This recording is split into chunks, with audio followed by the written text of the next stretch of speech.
My name's Tony Brandt. I'm working on the TownFizz project with Claire, and we are developing a platform for rolling out town websites across the country.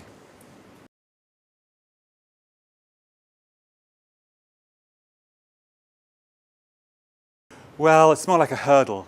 Each hurdle, as you're running along, you meet a hurdle and you have to jump it. And so far we've cleared two, feels like, the first two applications for the TSP funding. Now we've got to raise private investment to match fund what they're giving us, what the government are giving us. Well, John's been investing in it privately to build it up just over the last 5 years, having a single programmer developing it together with him.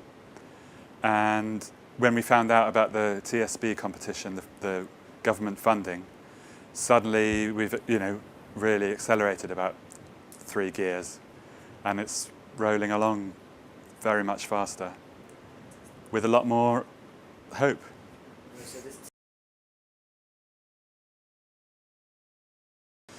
Well, after we succeed, secure the private investment, then we've got the constant monitoring of the TSB, which we're not really looking forward to. Just have to, make sure our accounts are quite tight. Then it shouldn't be a problem. And the development of the code, and then the launch. And to begin with, we're paying 4 editors to make it work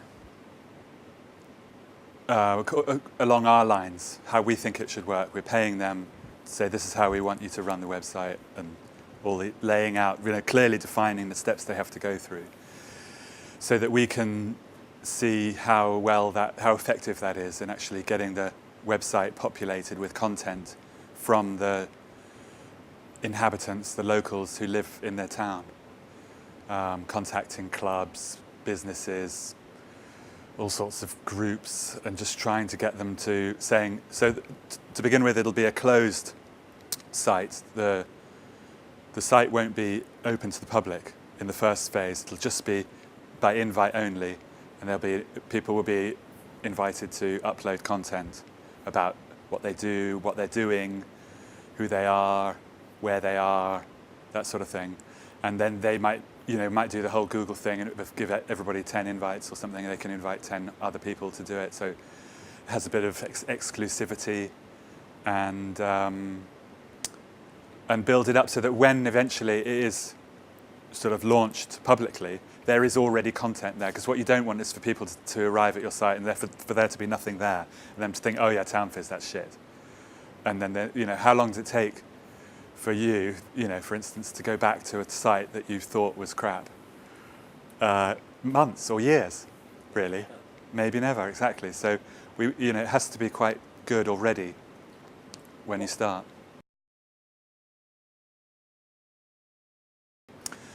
Well, just from our own need, there we were in Glastonbury thinking, wouldn't it be great if there was one place on the internet where you could find out everything you needed to know about what was going on, either news-wise, or events-wise, or, babysitting-wise, or,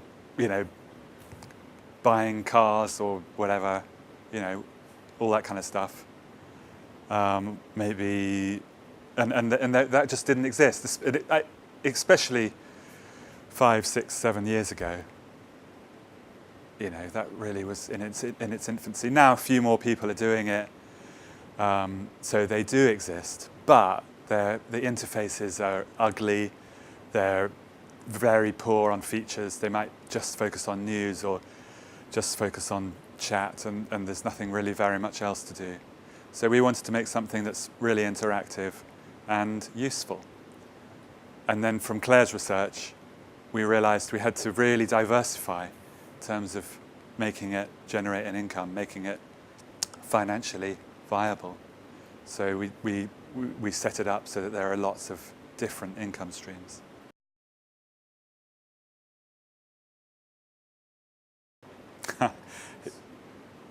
every stage is a lesson. It really is. We were completely taken apart by the TSB for our application form, and that process really strengthened us. They pointed out all our weaknesses, and it was, very challenging, threatening. We felt really criticised and very defensive about our thing. But then when we left, we were in a much better position to succeed and win the money.